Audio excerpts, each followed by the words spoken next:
And welcome to PM Express. I first want to show you what has been happening in Israel and in Iran over the last few days since Friday.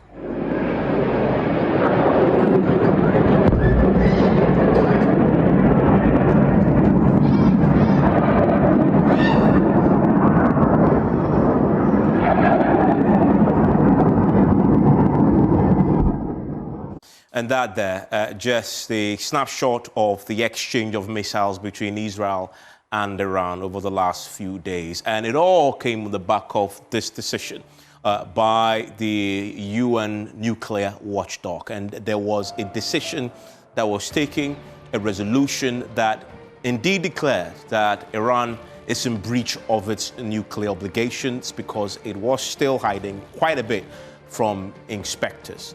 The critical thing to note is that when this happened, Ghana abstained. And that obviously was a major concern for our partners, the Israelis.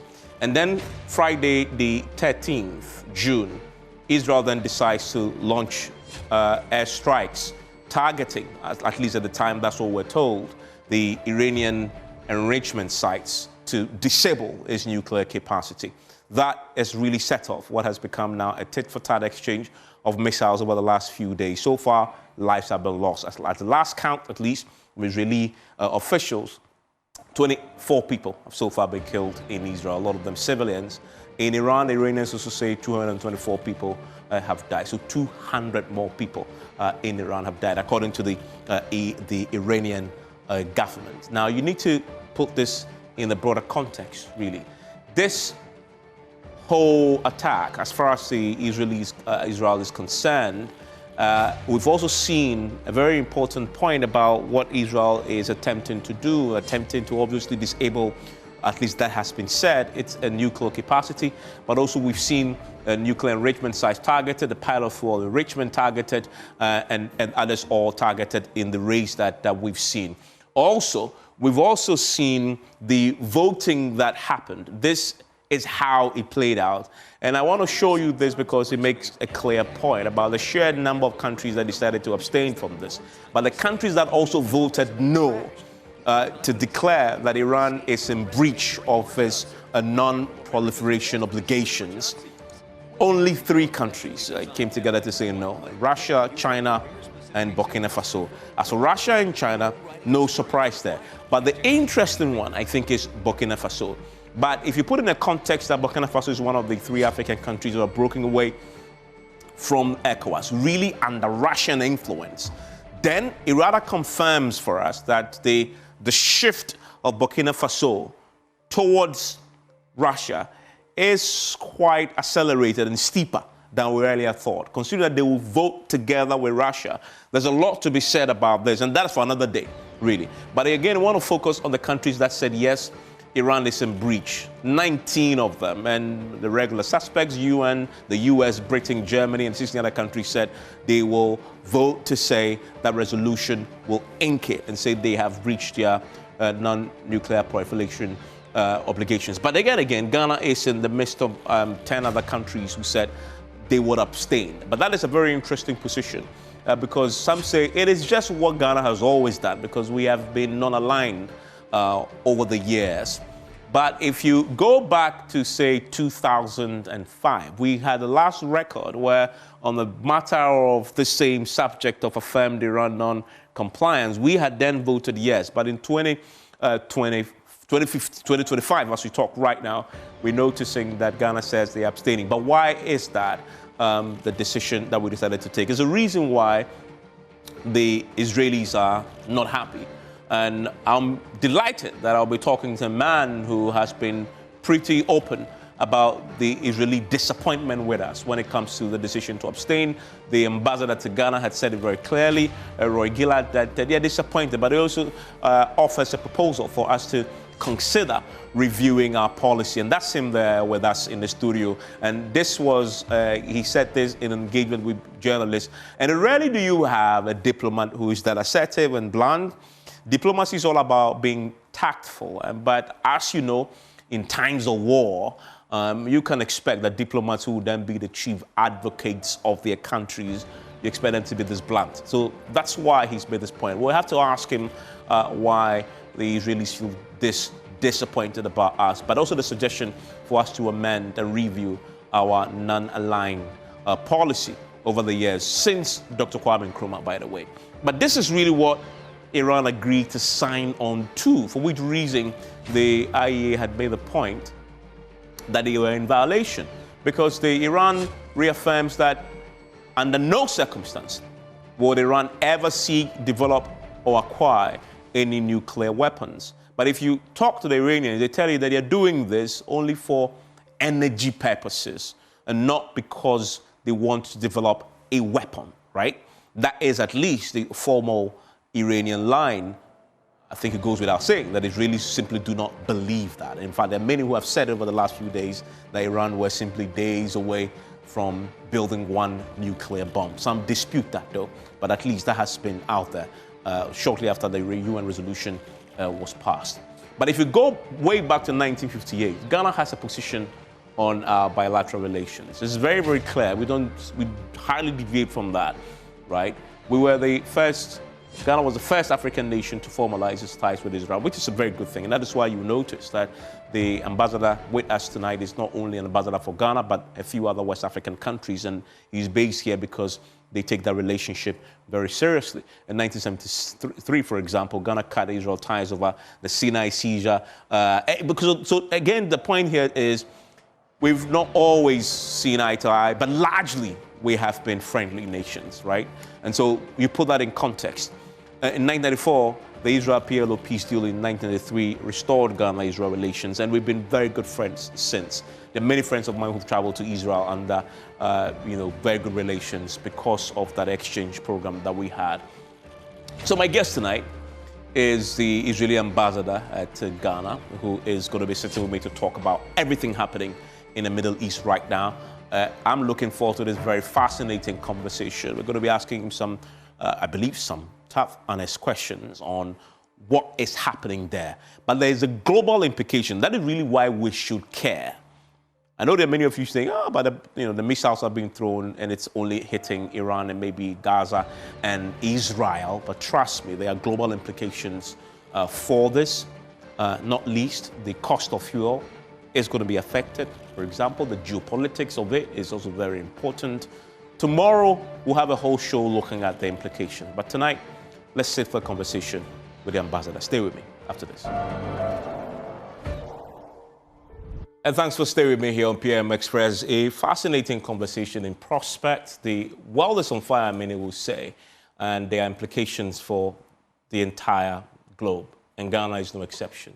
So let's have that conversation. It's dominated international headlines, and even locally, it's dominating the headlines. Just over the weekend, our president directed the Ministry of Finance and the Minister of Energy to model how they're going to be mitigating the potential impact of the conflict currently happening between Israel and Iran on Ghana, particularly because of its potential impact on oil and the cost of energy.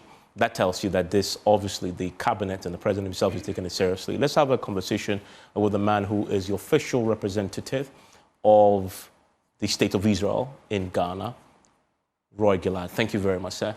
Thank you very much, Evans, great to have you. Inviting me. Great to have you. I mean, and my compliments for the very good homework you prepared. Okay, thank you. Let's start from the very basic. Why is Israel launching missiles into Iran? The answer is quite simple. Whenever your enemy declares clearly about his will and wish to get rid of you, to annihilate you, to destroy you, to erase you from the face of the earth, as the Iranian leaders are doing since February 1979, that's the year of the Iranian Shiite revolution, and at the same time, they are having the ability or trying to develop the ability to do what they wish. This is when we become worried. We have many enemies that would like to erase us from the face of the earth, but do not have the ability. We have states that have the ability, but do not want to erase us from the face of the earth. But when we have an enemy that have both, this is when we become worried. So this is the nuclear threat that has been said by Netanyahu? It's two things. It's the nuclear threat.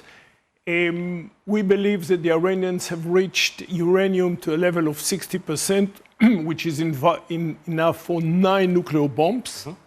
And they are developing, as you can see now, and as you showed before, between 2,000 and 3,000 ballistic missiles, of which they've launched already like 200 against Israel, causing significant damage. That has to be said.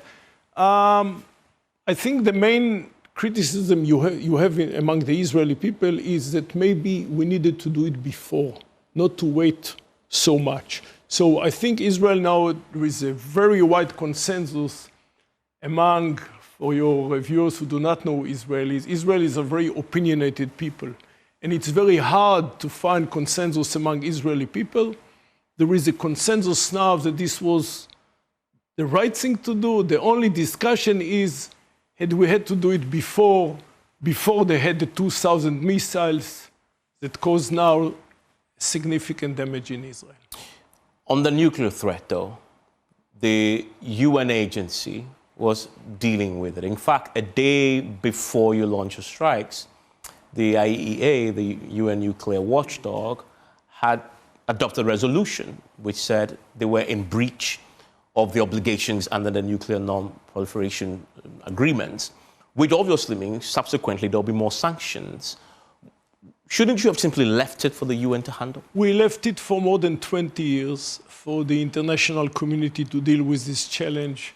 And we said from the very early beginning, there were no secrets here. We said we give a priority to the diplomatic effort.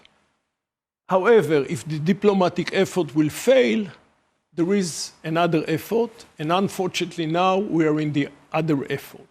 As for the resolution that was taken by the IAEA on Thursday, which Ghana abstained, Iranians said very clearly, the reaction was announcing immediately a new enrichment facility. That's how they reacted. So I think it's no wonder that Israel said enough is enough. Iran is bluffing the international community. Iran is manipulating the international community.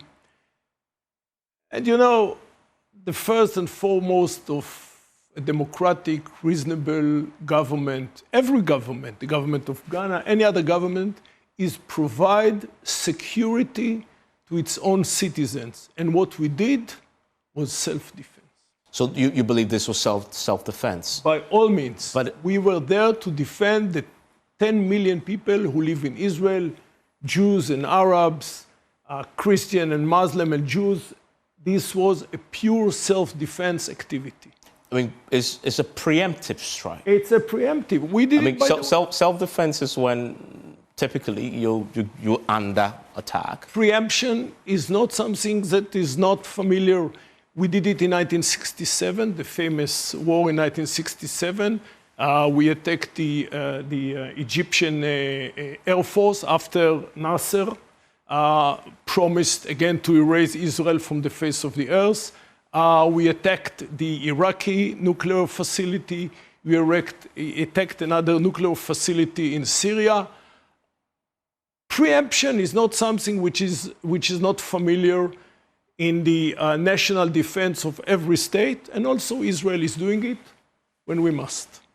Because if you listen to the US, which is your closest ally globally, they were actually in quite advanced talks. There were 6 rounds of talks with the Iranians on this matter. In fact, on May 27th, Donald Trump himself had said that both sides were close to finalizing talks.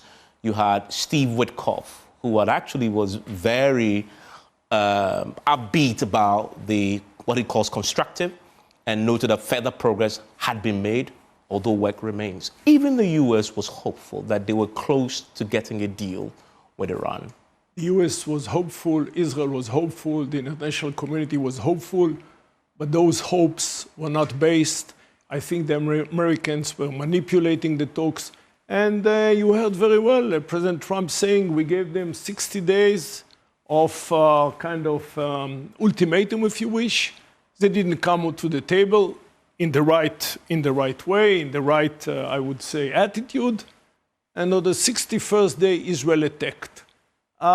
If indeed the Iranians will be willing now to come to the table with a serious intention to disarm themselves, to put an end to the enrichment, to put an end to the massive producing of the ballistic missiles, to put an end to their terror activity. We didn't mention the terror activity, all the very many proxies they have around Israel.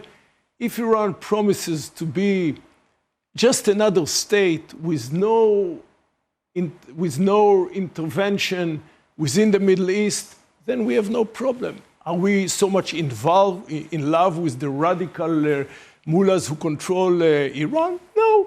But if this is what the Iranian people want, we have no problem. As long as those mullahs do not try to erase Israel from the face of the map. But you agree that, as it stands now, Israel is the aggressor? I think Israel is the defender. I think Iran played. Look, what happened on the 7th of October 2023 was an Iranian attack against Israel.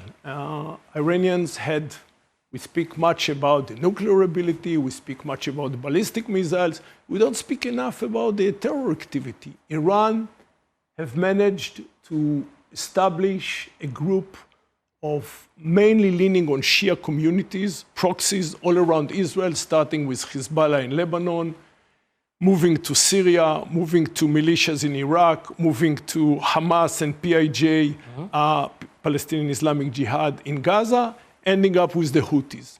Out of all those proxies, only the Houthis are still standing on their feet. They will be brought down as well. Look, it's a costly war. We pay a very dear price. We are coming here to the studio, and Evans is asking us very difficult questions, not only here, all over the world. We are being criticized. But again, I think it's better to be criticized and hopefully give good answers than being erased from the face of the earth. You've said that, and in fact, Benjamin Netanyahu has said the same, that the primary objective is to disarm Iran of its nuclear program. And ballistic. And ballistic weapons also, because that obviously can pierce through your Iron Dome and cause a lot of havoc. But is that really the ultimate end game? Because Netanyahu on Fox just over the weekend was asked this question about, is there an end game that involves regime change? And he said, quote, could certainly be the result because the Iran regime is very weak. Isn't the nuclear example, the nuclear excuse, just a smokescreen for you to actually get the Ayatollah and his team out of power? That is really the ultimate goal of this. If you ask me if we are going to shed many tears if the regime will be finished, will be over, no, we are not going to shed any tears. If you ask me if we are doing anything active to promote it, the answer is no. This is something for the Iranian people to take. Look, we know that there is a strong opposition among Iranian people. We had a wonderful relationship with Iran until February 1979. Actually, this was the closest Middle Eastern state to us. There were really brotherly relations. And then all hell went loose on February 1979. The rest is history. Again, we are not happy with the mullah's regime in Iran, but this is so ultimately you want a regime change. If we want it, we'll be very happy to see a decent regime in Iran that do not involve, not only in our business. Iranian fingerprints have been found all over the world, even here in Ghana in 2021, and Senegal and the US. And all over the world, they've sent their agents to try to kill President Trump, to try to kill Prime Minister Netanyahu. Iran is bad news. Not Iran, let me amend ourselves. The current regime in Iran. But again, to come back to your question, this is not one of the aims. This is not one of the targets of this campaign. If it will happen, it will happen. We are not going to shed any tears. Yeah, but you are in international diplomacy. You know this, that there is, Netanyahu has made secret of his desire to see the current regime change. This is your opportunities, no? No, the desires that he has. You just had an excuse. One, you had a cover in the World Nuclear Watchdog issuing a resolution that obviously confirmed that, yes, they are non-compliant. Then there was a trigger for you to activate the grand plan to actually cause so much pain that the people will want the regime out. That is the end game here, isn't it? I think the pain that the people of Iran are going now is very small to the pain that they are going through in the last 46 years since the mullahs, since the radicals took over Iran. As much as people at the time maybe were not in love with the Shah, I don't think they expected the nightmares that they are going through under this autocratic regime. Do we have a desire? We do have a desire. We have a desire to see a stable and peaceful Middle East. This is our desire. This is why we try to bring an end to the Iranian nuclear and ballistic threat or challenge, and this is why we try to bring an end to the Hamas challenge. Those two are trying to bring an end to Israel. Israel is too strong for that. If the nuclear threat is really the primary goal as well as the ballistic missile, today has been reported that your airstrikes into Iran has also targeted Iranian state television buildings. Why, if nuclear disarmament is what your end game is? So the beginning, the first attacks were meant directly against nuclear sites, military sites, and nuclear scientists and leaders of the Iranian army and the Revolutionary Guards, with a lot of success. The Iranian attacks, the Iranian response were targeted against civilian population in Tel Aviv, in Haifa, even Jerusalem, Petah Tikva, Bat Yam, you name it, Rehovot. Once they attacked our civilian population, we felt that we are not attacking civilian population. The reason for attacking the television center was that this was a center of propaganda, Iranian propaganda. We did something that the Americans did twice in Iraq, bringing an end to the propaganda of Saddam Hussein at the time, if you remember. This is not something which is unheard of. You talked about Iran targeting civilians, and yes, I've seen the pictures from Israel. All the number of 24 people, all of them are civilians. The 224 Iranians, if it's true, most of them are people who are connected with the ballistic or nuclear operation. Indeed, there is some collateral damage, I agree, but unlike the 24 Israelis that were killed and were the direct target of the Iranians, indeed, if there are, and I believe there are, civilians among the 224 Iranians that were killed since the beginning of the campaign, most of those Iranians have direct connection either with the nuclear or with the ballistic facilities. Netanyahu has condemned the death and the targeting, what appears to be the target of civilians in Israel. Your defense minister yesterday, I believe, was in the town talking to people and giving them reassurances. You condemn that, but you attack a television station in Iran. That is a civilian building. There can't be any justification, even if you claim it is propaganda. That is, in essence, what every war machine does, is to talk about, to put out a narrative that promotes their cause. Why attack a civilian building, even if that's your concern? With one difference. We have in our IDF radio a gentleman who speaks very pure Persian language, and if indeed we are about to attack, just as we attacked the television station, we are giving, if indeed there might be citizens there, we gave an early warning, just as we are giving in Gaza. So there is a huge difference. We are not aiming at citizens.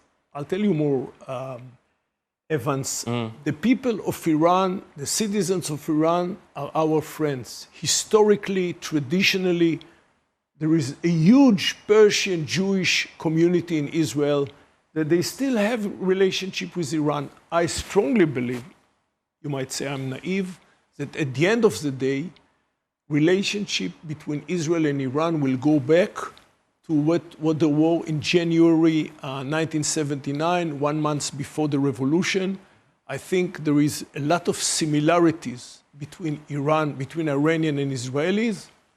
I feel very sorry for the Iranians, for what they are going through, for the Iranian people, for what they are going through in the last 46 years. But if that is your ultimate ambition to get the two sides together, your side and the Iranians, definitely not when you have such significant collateral damage, buildings being destroyed, livelihood, children dying.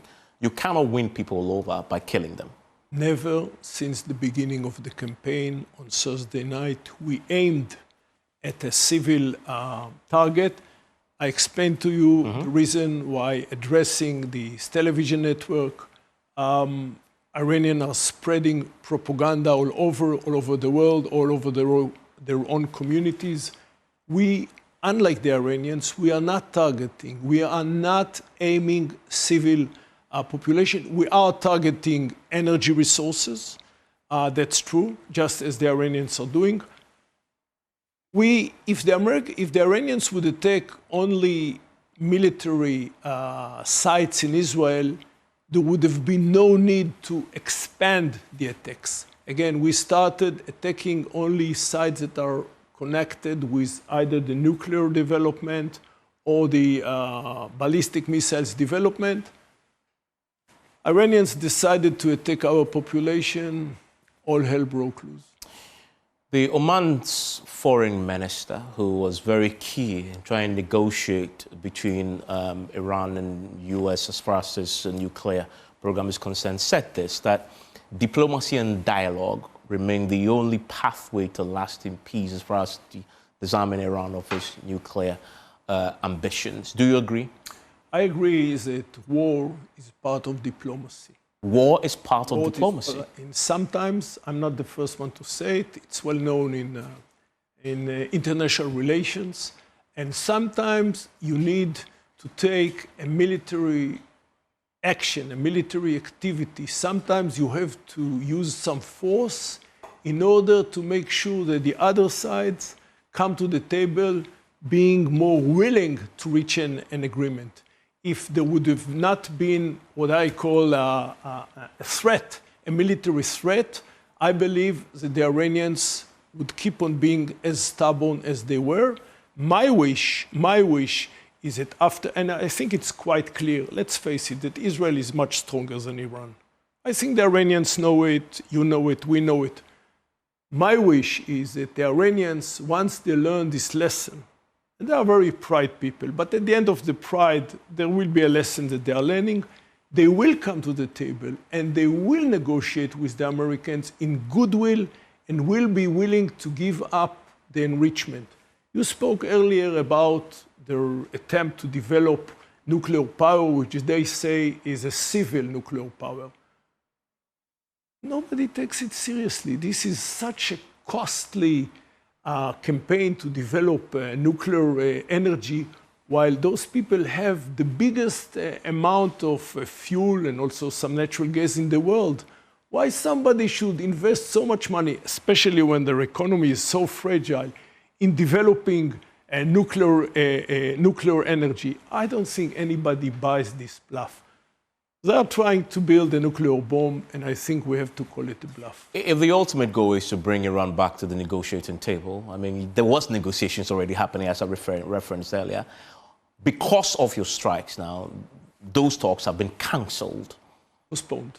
Well, cancelled is a word I heard al-Busaidi, who is a foreign affairs minister, use as the outcome of your strikes. As far as I know, from an article that was published a few hours ago, and I think it's a reliable one at the Wall Street Journal, the Iranians told the Americans very clearly they want to go back to the negotiating table. If America is not going to join Israeli attacks, which didn't happen until now, but the Iranians have signaled very clearly they want to go back to the negotiating table. I think it is, how should I put it mildly, not disconnected with the military campaigns that Israel has launched against them. The fact that America, and Trump has said very publicly that they are not in this war, they publicly stated that this is you doing this alone. Normally America, especially under Trump, will be on your side right now, at least helping you defend your airspace. You're not doing that. Oh, they are doing it. They are helping, they said very clearly, they are helping on the defense. Our prime minister said it today. They are not helping on the offense. That's very clear. They have their own interest. They have a huge interest in the Middle East, many people in the Middle East. I can understand it. You know, as you said before, Israel was established in 1948, Ghana in 1957. We are 9 years older. Maybe you look better, but we are 9 years older. And since then, we have based our national strategic policy on some foundations that were led by David Ben-Gurion. He was our Dr. Nkrumah, if you wish. He established the state. And he said that one of the pillars should be the ability to lean on our own forces, on our own ability. And since then, this is something we made sure. Indeed, the United States is a strong strategic ally of Israel, but if there is a need, as there is the need now, to do something leaning on our own forces, leaning on the Israeli Defense Forces, this is something that we can do. But the fact that US was that vocal that you're not going to support you in this, shouldn't that tell you that on this occasion, you overreached? I think the US supports us politically, diplomatically. They do not, again, it's not fair to say that they do not support us militarily. In the defense, they are helping us to intercept attacking missiles, attacking drones. It's not a secret. They are supporting us politically. I think Mr. Trump said day in and day out that they understand Israel and that Israel has the right to defend itself. Currently, as we speak here, Evans, the leaders of the G7 are meeting in Canada. Let's wait and see the declaration that they will issue tomorrow. Not that I saw it before, but I believe that the right of Israel for self-defense will be mentioned there, and I think that's a basic right of any state to defend itself, and I think the Americans are fully behind Israel supporting it. We'll see about the G7 as your expectations. And we'll come to another subject related to Gaza, because many of the G7 members have actually now gone further to sanction some of your ministers in your own cabinet. Indeed. So we'll come to that pretty shortly. But let's stay on Ghana related to this. You on record to have said just past few days that you're disappointed that Ghana chose to abstain from the IAEA vote. Why? It is obvious that we're going to abstain. So Ghana is not just another member of the Board of Governors. The Board of Governors have 35 members. Ghana is the chair, which gives its voice, I would say, more equal, more importance. And we said, look, we know, we told your government, and I opened it, I think it, not all the disagreement or all the dialogue we have with your government, we open publicly. But this was one issue that we saw deserves the attention of the public, if you wish. We know that traditionally the chair of any organization, often they turn to be neutral.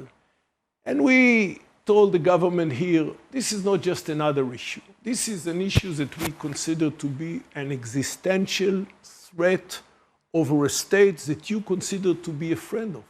Every time again, people here are saying Israel is a very good friend of Ghana, Israel is an excellent friend of Ghana, etc.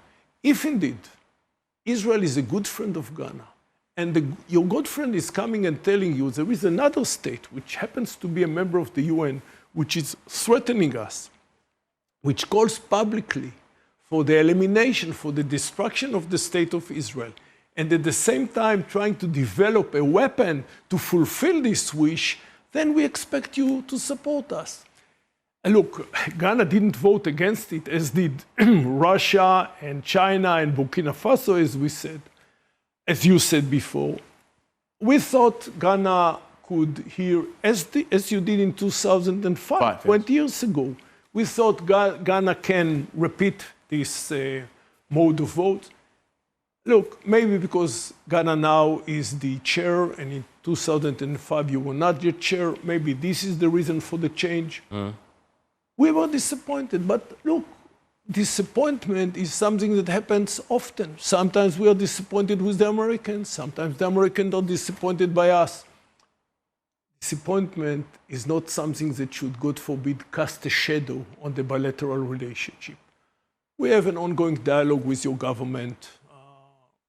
Was this a request that you directly placed before our government, that when this vote comes up, you want them to vote for a yes? Yes, indeed. You asked directly? Of course, of course. You must have been told that we're going to abstain. You must have been told before the vote. Look, usually in diplomacy, one country hears the argument of the other country. I hope I presented the argument in a good way. Maybe it's my failure as an ambassador that I didn't manage to present our arguments in a good way, in a convincing way.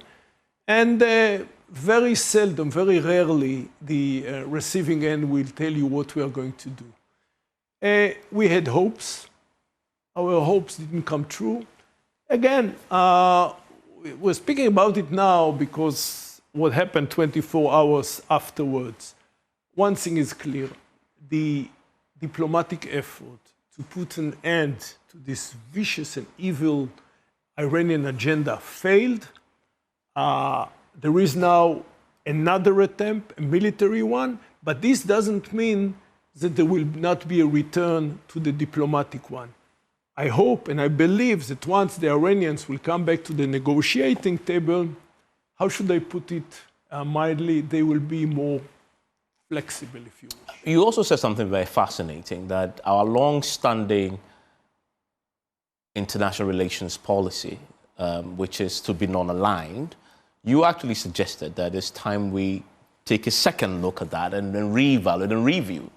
That's a very bold claim, a very bold assertion coming from a diplomat. Well, you expect diplomats to be very conservative. So yes. I guess you have here one diplomat which is not. Look, Evans, let me just draw your attention to two cases where Ghana lately reevaluated its policy. The first one was way back when you were members of the Security Council, like a year and a half ago. You voted on the Russian-Ukraine conflict in a different way that most of the non-aligned movement voted. Only lately, Ghana, I think, has new thoughts about the Moroccan Western Sahara conflict. I think Ghana is also, as far as I understand, I'm not, God forbid, a spokesman of this government, but I think Ghana is having a second thought, and as far as I understand, Ghana might be having a different approach than most of the states in Africa. Having a second thinking, having re-evaluation of a policy, I think this is something which is very healthy. I gave you now two examples. There might be other examples. Also in Israel, we check day in and day out our policies. Often we realize that we made mistakes. So re-evaluating the policy, I think this is something which is very healthy to every state, including Ghana. I mean, you understand the risk in taking sides on such a charged matter, especially when we are torn between Russia, China, US, Israel on the matter, but then exposing ourselves to potential backlash. In fact, we've heard Iran say to the rest of Europe that if they take the other side, there will be consequences. For a small country like Ghana, we don't have the resources you have. You've developed a very sophisticated defense system. In fact, you assist us quite a lot in intelligence. We know that. A lot of the equipment that we use in Ghana is sourced from Israel. So we know your help there, but we're nowhere near your capability. We obviously must be neutral in this particular matter. Okay. Because of the implications for ourselves, for our own people, the international diplomacy, security, etc. The grave implications for us. I understand your point. I understand your argument. There is a question of moral in international relations. Again, we come to the Ghanaian government and we say, if indeed, as you say, Israel is a good friend of Ghana, and if indeed there is a state that, by the way, are represented here, they have an embassy here, which says clearly, publicly, day in and day out, there is no place for a Jewish sovereign state in the Middle East, and at the same time, developing the ability to fulfill this wish, this I would say policy, then you know what? If you stick to neutrality because you don't want to expose yourself, I can understand that, but you should understand my disappointment. Yeah, okay. So then you, however, got the resolution, right? And for many critics, the resolution only gave you almost the permission to launch the strikes on Iran. And you've seen that other African countries, because of the 11 countries, abstained already. No, by the way, one African country has voted for. This is Morocco. One abstained. This is Ghana. One voted against, Burkina Faso. I think you explained why. So Africa basically was divided, but Morocco voted for. This hasn't destroyed or spoiled our relationship as a country, the two countries, has it? Between Israel and Ghana? Israel and Ghana? No, okay. God forbid, I think Israel and Ghana share. The embassies that I have the honor to be the head, and nowadays the Israeli embassy in Ghana was the first first embassy we opened in Africa. Again, as you said before, in 1973, all Africa continent, including Ghana, cut relationship with Israel, which I think was a great mistake, which I think Ghana should not have done. I think at the time the AU was manipulated by the Arab League, but this is water under the bridge. Relations were renewed in 1994, again, as you said before. Since then, relations are solid, strong. There is a strong admiration for Ghana and Israel. There is a very strong admiration to Israel in Ghana among the people. Look, we divide bilateral relationship to few dimensions. There is P2P, which is people to people. This is excellent relationship. There is the B2B, which is business to business, very good relationship. And there is the G2G, which is government to government. There are some issues we iron every now and then, but we have a very open and candid dialogue with your government. And this dialogue so far was very fruitful. Do we see everything eye to eye? Do we agree on 100% of the issues? No. However, I'm proud and I'm happy to lean on a very open and candid government, which is being shared by the two states since 1994. Now, the conflict with Iran has started. What are your expectations of Ghana now? Now that the conflict has started, you're exchanging missiles. You have any expectations of Ghana? So first of all, I listened to what President Mahama said about the concern. You spoke about it earlier, the concern from the rise of the price of fuel. So far, by the way, it didn't come true. There was a 7% rise in the price of an oil barrel at the first day of the war, but since then it is stable. It is around $74 a barrel, which is, again, stable in the last 5 days. Hopefully, it will remain. The only thing I expect Ghana is to understand Israel better. Again, we have full admiration to your sovereignty and to your sovereign decisions. The worst thing that can happen to a diplomat if he becomes judgmental. Yeah. I'm not judgmental. The only thing I say is that every policy and every state should reevaluate or rethink every now and then it's about his policy. How does non-alignment serve your interest? Look, your government was elected to serve the interest of Ghana. My government was elected to serve the interest of Israel. I think Israel is facing, luckily for you, more challenges than Ghana. Ghana, I think, supports Israel. I think Ghana understands Israel. Indeed, we are facing a new situation in the Middle East. since the 7th of October 23. Ghana, by the way, issued immediately a declaration who supports Israel back in 23, support Israel's right of self-defense. Now Ghana, I think, maybe because of what you said, that Ghana do not want to expose itself.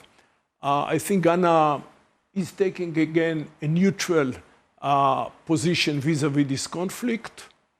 We have an ongoing dialogue with your government, and I hope we shall be able to express Israeli needs and Israeli interest in a better way. I mean, you've made the point about President Mohammed's directive about the potential for price hikes going up. And you are confident that the fears... No, you mentioned it, I was... I mentioned it, I mean, but you're confident that the fears, global fears, that this will really go to send oil prices just going up. Currently, it is stable. It might go up. But you know, before you sent in the first missile, the oil prices were in the range of 60, 65, they're about just mid-60s.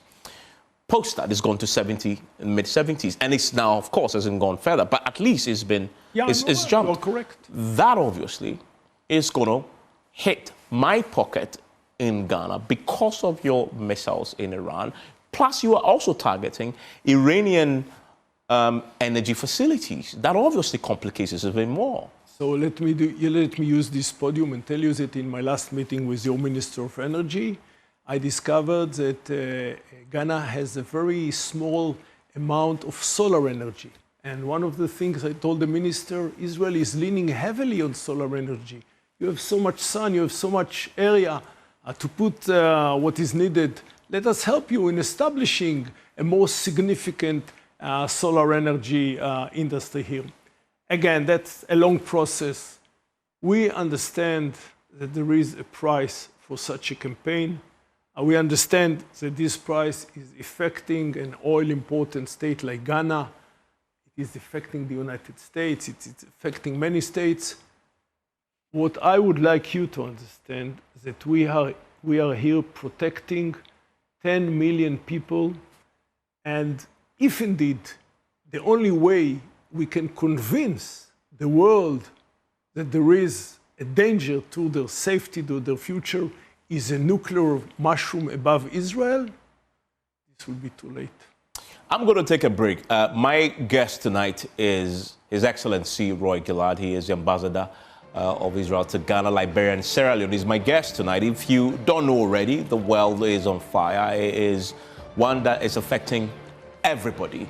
When we return, we'll talk about Gaza, because before we had the Israel-Iran conflict starting, there was the Israel-Hamas war that had been raging for a long time, since the October 7, 2023 massacre, if you like, of Israelis in the Israeli territory.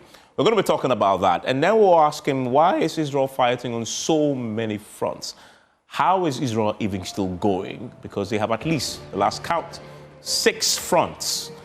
Talk about Gaza, talk about Iran now, talk about Hezbollah in Lebanon.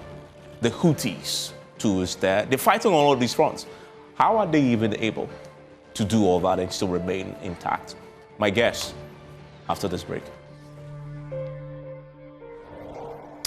And thanks for staying with us here on PM Express. We're having a conversation with the Israeli ambassador to Ghana, Liberia, and Sierra Leone, His Excellency Roy Gilad, talking about the situation in the Middle East, Israel and Iran, that conflict, but also the conflict that predated that with Gaza and with Hamas in particular. And why is this important? Because it has implications for your pocket here, as you may have heard us discuss. And that's why we're having this conversation. And His Excellency Gilad, I want to take you to Gaza. As of June 11, before Iran became your new front in this conflict, Gaza's health ministry reports more than 55,000 deaths, 127,000 injuries, 500 killed, and 250 injured. Right? If you look at the children toll, they talk about 65,000 children so far have been killed. Many of them, 65,000 at acute malnutrition, right? So the toll there for children, very significant. In terms of displacement, it's reported that roughly 90% of Gazans are internally displaced. There is the question of the blockade, which has led to the famine and acute malnutrition, which I talk about. Children are affected by this. Then recently, you have this new arrangement with the US where you are now creating your own foundation to provide relief to the people. And yet, in recent days, the reports that Israeli forces have opened fire in some cases, and the access to food itself has become very, very dangerous, a life or death situation. Let's be honest here. Is Israel using the blockades and humanitarian access as a weapon in your war against Hamas? You want an answer? Direct answer, yes. Answer? An honest answer. No. Negative. Pure negative.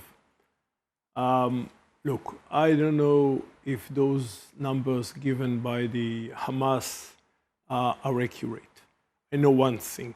Gaza is going through maybe the biggest Palestinian tragedy since 1948. The question is not the size of the tragedy. The question is not if we're talking about 50,000 or 30,000 people that were killed. The question is who's responsible for this tragedy. And I claim very clearly that the Hamas has the key to put an end to this tragedy. By the way, tragedy also to Israel. You spoke earlier about the 1,200 Israelis that were butchered on the 7th of October 23, 251 that have been hijacked to Gaza, of which we still have 53 hostages there for 620 days. It's a tragedy for the Palestinians and for the Israelis. But the parties that can decide that can put an end to this tragedy is the Hamas. They have to do three things. They have to release our hostages, they have to lay down the weapon, to disarm, and the leadership, not all of them, have to leave Gaza.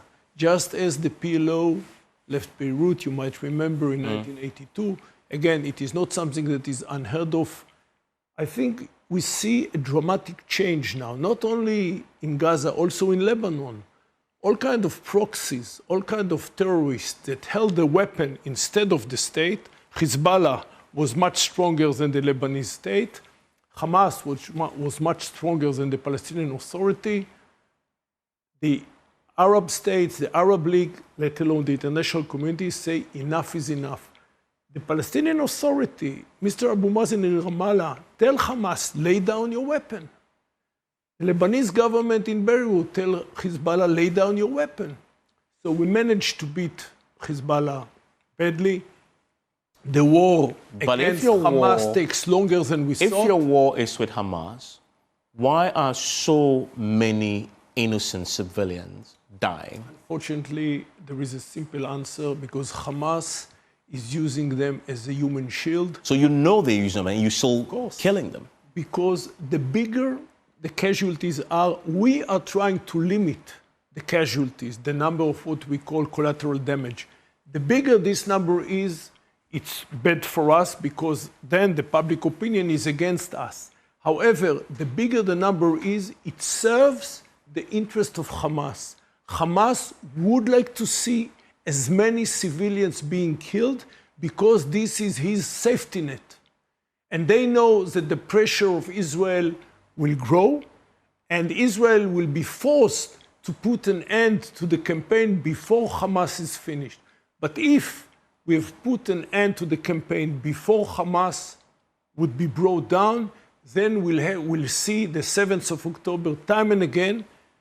Hamas, you have to respect what they say. And just like the Iranians saying we want to erase Israel from the face of the map, Hamas is saying there is no room for a sovereign Jewish entity in the Middle East. For all the Middle East should be what they call a Muslim Waqf. We are not willing to take it from Iran. We are not willing to take it from the Hamas. We are willing to take the price. Let's assume... Trust me, I would have been much happier to sit here and speak with you about development. Yeah, but you're talking about conflict. I mean, let's assume that Hamas... Sometimes the state has to be involved in conflict in order to protect its own interests. Let's assume that Hamas is as evil as you claim. What is more evil? It's not an assumption. What is more evil if you look at the facts as put out by the UN itself, that 80 to 90% of homes, schools, hospitals, water, sanitation systems, roads have been destroyed because of your bombardment? That is more evil, is it not? That's the price of a campaign of trying to bring down. At the beginning, there were 40,000 activists of Hamas. Now we believe there might be 25,000 activists of Hamas that are hiding behind 2 million innocent people in an area which is altogether 4 kilometers by but it is your bomb that is killing those innocent civilians. The Americans and the British were involved in such a campaign of trying to bring terrorist organizations that are hiding behind civil population in both Iraq and in Afghanistan. Devastating consequences. Such a campaign always has what is being called, maybe it's not the best name, but collateral damage. Yes. There is always a price that the civil population But pays. you saw in those democracies what happened after that. There were commissions upon commissions of inquiry, both in the US and the UK. People were sanctioned for that very same fact. How can that be your example? So I think our achievements in the campaign are better than what happened in the US and the UK at the time. That is to say that the rate of what is called collateral damage in our case is smaller, even though Gaza is the most congested area all over the world. 2 million people that are located in an area which is 240 square kilometers. At the end of the day, that American campaign in Iraq brought down Saddam Hussein, and our campaign in Gaza will bring down Hamas. In the context of what we're talking about now, international organizations, including UN, are using words like genocide in the same sentence as Israel. Amnesty International, December 2024, Israel's action made the legal definition of genocide. Human Rights Watch and UN experts, they label the destruction of water infrastructure and restrictions on basic needs as, quote, acts of genocide. That must put you to shame. Genocide is a word which is being used very easily by people who do not understand the meaning of genocide. Genocide is what the Nazis did to the Jews and others in the war between 1939 and 1945. Genocide started later in 1942. Genocide is assassinating a whole community with an intention to bring an end to the existence of this community. What Israel is doing in Gaza and what we are doing now in Iran is a self-defense.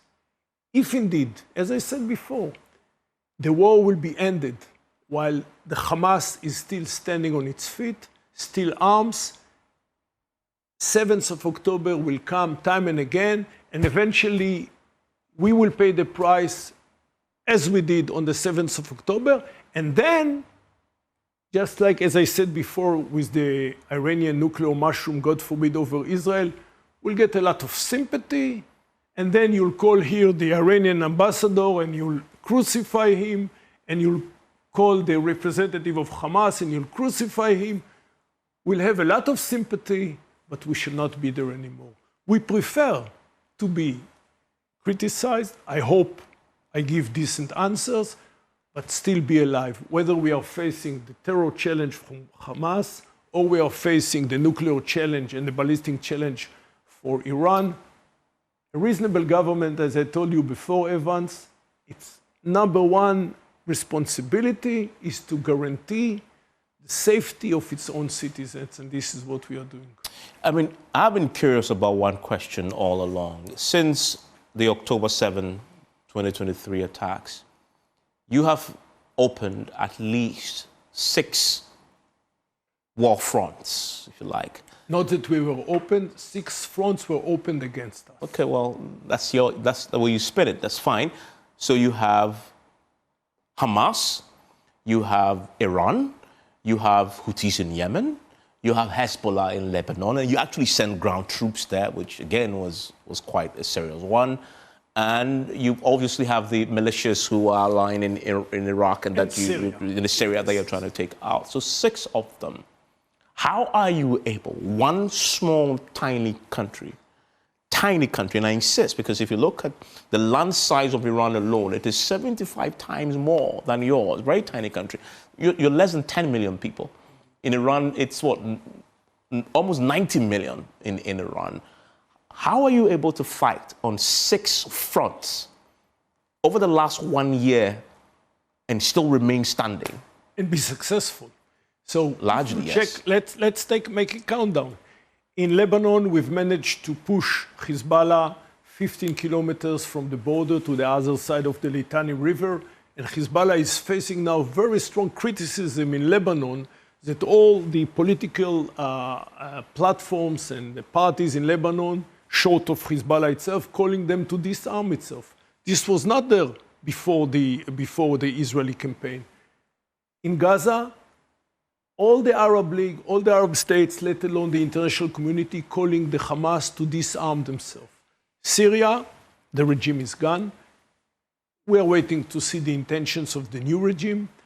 Iraq says very clearly, enough is enough. We have no dog in this fight. We don't want to be involved. Let the Iranian engage with the Israelis. Only a year ago, this was not be the situation. Iran now is involved in a campaign with Israel. I think everybody understands that Iran is weaker than Israel. Iran is paying a much more expensive price. The only proxy that is still standing on its feet are the Houthis. Look, Evans, when we were, since our establishment as a sovereign state 77 years ago, our existence, our stability, our being, our, I would say, our presence in Israel have been challenged day in and day out. It was challenged in 1948. It was challenged in 1967. It was challenged in 1973. It was challenged in 2000, so on and so forth. We have no intention to go anywhere, and we don't have any other place to go. Is this the end of the challenges? I wish it is. I must tell you, I'm not so sure. There are too many elements in the Middle East. Luckily, not all of them. We have now, we have peace agreements with quite a number of significant Arab countries. Egypt in 1974. Because they joined that initial war against you and you defeated all of them and you pushed them back. Look, I know one thing. We signed a peace agreement with Egypt in 1979. With Jordan, where I had the privilege to be a diplomat in 1994. Then the Abraham Accord, Morocco joined, and Bahrain joined, and UAE joined. Sudan nearly joined, hopefully after this terrible... Everybody, by the way, is talking about Israel. Nobody's paying attention to this terrible thing that is happening in Sudan. Hopefully after Sudan will manage to overcome its civil war, Sudan will also join the Abraham Accord. We are doing much better than we did in 1948 when we had all the Arab world campaigning against us. Are we in a safe place now? Yes. Are we going to see a situation when Israel is not going to see challenges in the future?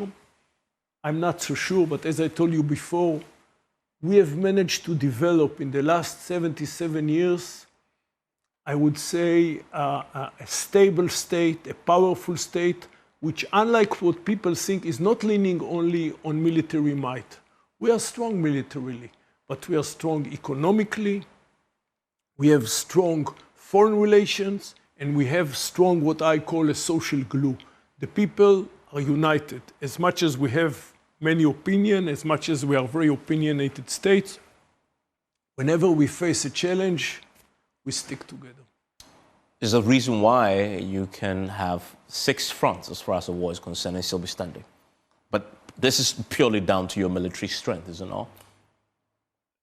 Military strength is not enough.